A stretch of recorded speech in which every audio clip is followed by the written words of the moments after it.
Bonjour à tous, bienvenue sur Non-Stop People. Ravi de vous retrouver pour cette nouvelle émission où nous allons partir au cœur de l'intimité peut-être d'une personnalité. Aujourd'hui, je reçois Pascal Sautens. Bonjour Pascal. Bonjour, bonjour Jordan. Comment ça va? Bah écoute, ça va très très bien. Je suis ravi de te recevoir. On s'est déjà vu dans quelques émissions. Exact. Et j'ai pas mal de questions à te poser. Alors le concept de l'émission est assez simple. Il y a des carrés avec des numéros, pas de téléphone, mais des numéros tout court. Et il faut que tu choisisses un numéro, Pascal. On va commencer avec les premiers qui sont juste là. Eh bien, on va commencer par le 2. Allez, on y va avec la case numéro 2. Ah, qui est cette personne? C'est Pascal Maquin.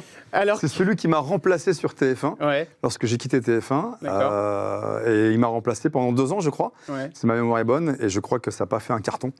Donc malheureusement pour lui, il a dû quitter la chaîne. Alors, comment ça s'est passé cette fin de contrat en fait? Très simplement, Jordan. Mais je vais parler clairement ou pas? On dit la vérité, toute la vérité? Ouais, bah, je jure. Vas-y, je jure. En fait, au moment de signer le contrat avec TF1, on me propose un nombre d'émissions réduit et je refuse de réduire mon contrat. Ah, d'accord. Donc on a négocié pendant quelques mois et malheureusement on n'a pas réussi à s'entendre sur ce contrat. Donc je l'ai toujours dit dans la presse, je n'ai jamais caché. Donc je ne me suis pas frictionné avec TF1, ce n'était pas le but.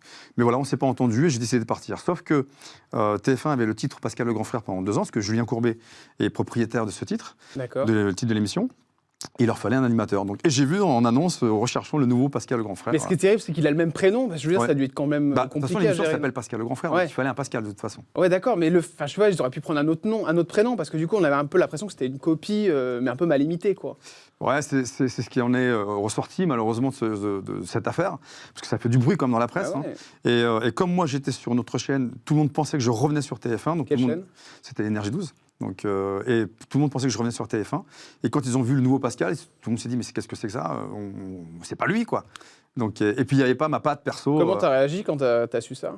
Je vais être honnête. Ouais. J'ai dit un jour dans la presse, j'ai dit c'est un manque de respect pour les fans.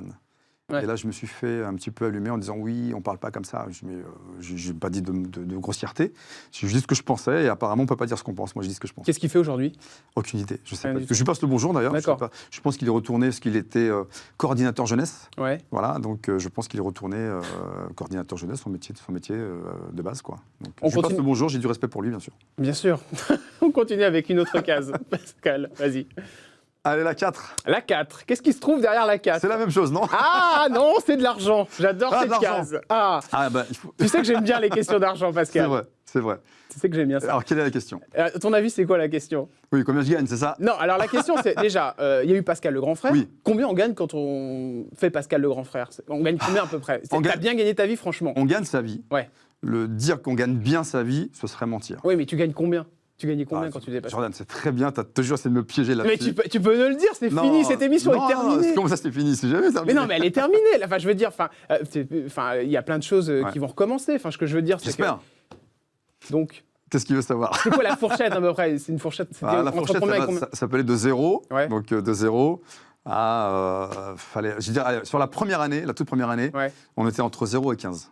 15 000 euros? Ouais. Pour toi? Pour moi. Donc Sur l'année. D'accord, sur l'année. Donc c'est pas... Si on divise par 12 mois, je suis smicard de la télé. D'accord, ok. Et aujourd'hui, tu gagnes combien, Pascal? Je gagne moins. D'accord. Parce qu'en fait, TF1 est une grosse chaîne. Ouais. Donc c'est grâce aussi à TF1. Et je remercie encore la chaîne de m'avoir fait confiance toutes ces années. Et aujourd'hui, sur la TNT, on gagne beaucoup moins, bien sûr. D'accord, ok. Beaucoup moins. Mais t'es pas au SMIC quand même. Ouais, presque. T'es au SMIC aujourd'hui? Ouais. C'est même pire que ça, parce qu'aujourd'hui, comme je suis intermittent du spectacle, mon contrat étant terminé, on doit faire un nombre d'heures pour toucher effectivement le chômage. J'ai plus ce nombre d'heures suffisant. Donc aujourd'hui, je suis à 441 €, je crois. Donc aujourd'hui, tu gagnes 400 € par mois. Mais tu fais comment pour t'en sortir Je me débrouille, voilà. Il faut faire des prestations, il faut travailler. C'est-à-dire que tu vas sur des terrains, tu vas sur les fêtes foraines notamment, j'ai vu ça. Ouais, alors on ne gagne pas d'argent avec les forains, parce que là, les forains ne sont pas riches, on le sait. Donc je le fais par visibilité, je le fais aussi pour eux, parce que ça amène du monde. Ouais. Et non, moi je bosse à côté, j'ai une société que j'essaie de faire prospérer, mais...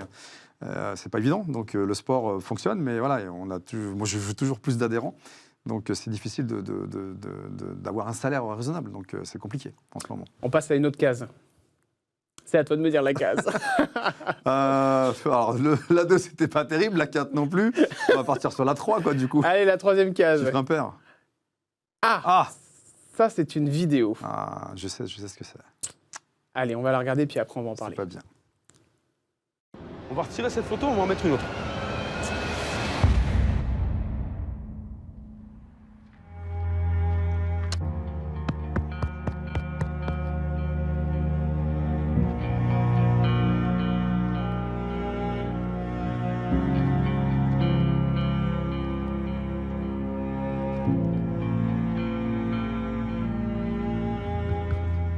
c'est mon père, tu vois. Voilà. Voilà ce que ce monsieur a fait de moi. Et je le remercie. Elle a fait beaucoup parler cette vidéo parce que t'en as encore les larmes aux yeux. Déjà, t'as pris un vrai risque parce que c'est vrai de montrer la photo de ton papa. Et puis tu nous l'as expliqué aussi quand tu étais sur un des plateaux de radio, une émission qu'on a fait ensemble, que c'était la photo de ton papa. Et en plus, c'était la photo que vous aviez choisie pour l'enterrement. Exactement. T'en as parlé après dans cette émission de radio qu'on a fait ensemble. Ça a fait beaucoup parler parce que ton papa, il est parti, il s'est donné la mort. Oui. La question, c'est... à quel moment tu t'es dit, je vais mettre ça à l'antenne, tu vois, parce que c'est vraiment une partie de ta vie privée, et tu l'as sorti, quoi. En fait, dans cette émission, les deux jeunes en question ont perdu leur père dans les mêmes conditions. Et je me devais, à un moment donné, je suis désolé, hein, Ben non, mais je t'en prie. la petite larme est là. Et je me devais pour qu'ils comprennent qu'un décès, c'est compliqué à gérer. Et que pour accepter la perte d'un proche, on doit faire ce qu'on appelle le deuil. Et le deuil, c'est surtout pas oublier. Tout le monde pense que il faut faire le deuil, donc il faut oublier. Non. Au contraire, il faut se souvenir, mais des meilleurs moments. Donc des moments de joie, des moments de rire, des moments de partage, voilà, les plus beaux moments de la vie avec la personne qu'on a côtoyée pendant des années. Donc soit un parent, soit un proche ou un ami. Et le truc, c'est que pour leur faire comprendre qu'il fallait effectivement en parler et accepter que papa soit parti, je me suis dit, le meilleur témoignage, c'est moi, quoi. Ouais, c'est de le dire. J'ai pris une claque. Mais là, on va sentir l'émotion là, dans ce que je vais te dire, mais j'en parle rarement, très rarement. C'est la deuxième fois que j'en parle, et avec toi d'ailleurs, à chaque fois. Et bon, l'émission de télé, et on m'a demandé, il me dit, est-ce que tu es prêt, Pascal, à parler de ton papa? Je dis, je vais faire même mieux que ça, je mets une photo de lui. Et c'était en quelque sorte lui rendre un hommage, quoi. Lui dire que j'étais fier de ce qu'il a fait de moi. C'était dur. Hein. Ah, c'est dur, putain. Et toi, c'est encore là, la blessure, elle est profonde. Mais je me dis qu'aujourd'hui, peu importe les parents que nous avons, à partir du moment où il y a de l'amour, et bien quand ils partent, on se dit merde, on n'a pas eu le temps de faire ce qu'il fallait. T'as fait quel âge, Pascal, quand tu es parti, ton papa? Il y a 4 ans. D'accord, donc c'est... Ah ouais, d'accord. C'est super récent. Ouais, c'est tout récent, c'est tout neuf. D'accord, ok. Donc voilà, donc après, écoute, voilà, la vie continue. Hein. Mon frère dit... Mais du coup, il a vécu un peu tout ce que tu as vécu aussi, toute ta notoriété, tout ça. Il en a pensé quoi, ton papa? Alors justement, mon père ne m'a jamais dit qu'il était fier de moi, depuis tout petit. Il m'a toujours un petit peu écrasé, un peu rabaissé, tu n'y arriveras pas, incapable, etc. J'étais moyen à l'école, j'aurais pu être meilleur, mais j'étais moyen. Je faisais le minimum en fait, pour avoir la moyenne. Donc ça, c'est le côté un peu marrant. Et il ne croyait pas en moi en fait. Et puis le premier jour, je suis passé à la télé, j'ai 35 ans. Il me voit à la télévision, il me dit, il faut que je te parle. Donc je me rends chez lui et j'avais envie de lui parler également. Lui dire, écoute, toutes ces années, j'ai des choses à te reprocher, il faut que je t'en parle. C'était enfoui en moi. Et je suis allé voir des psys, hein, attention, hein, comme tout le monde à un moment donné, j'avais besoin de parler à quelqu'un, un professionnel. Et maintenant, ce sont les gens qui me parlent, c'est marrant, ça s'est inversé. Et il me dit, il faut que je te dise quelque chose. Je ne savais pas que j'avais un fils comme toi. J'ai dit, comment ça? Il me dit, oui. J'ai dit, je suis ton fils quand même, tu me connais? Il me dit, non. Il me dit, je ne savais pas que tu étais comme ça, je t'ai vu à la télévision. Écoute, je suis fier de toi. Et là, cette espèce de rage que j'avais, elle a disparu. Il me dit, qu'est-ce que tu voulais me dire? J'ai dit, écoute, rien, papa, rien, merci. J'attendais ça depuis 35 ans. Quoi. Merci, Pascal. Merci à toi. On continue avec une autre case. Ouais. Donc, chiffre pair, c'est dur, chiffre impair aussi. La 1, la 5 ou la 6? La 5, allez. Allez, la 5, on y va pour la 5. Ça, c'est les petits, ça. C'est la famille, ça. Ça, c'est top. Ils sont fiers de leur papa? Et puis je suis fier d'eux surtout. Qu'est-ce qu'ils veulent faire plus tard? Alors, Luca, il reprend ses études d'éducateur sportif, donc il veut être dans le sport.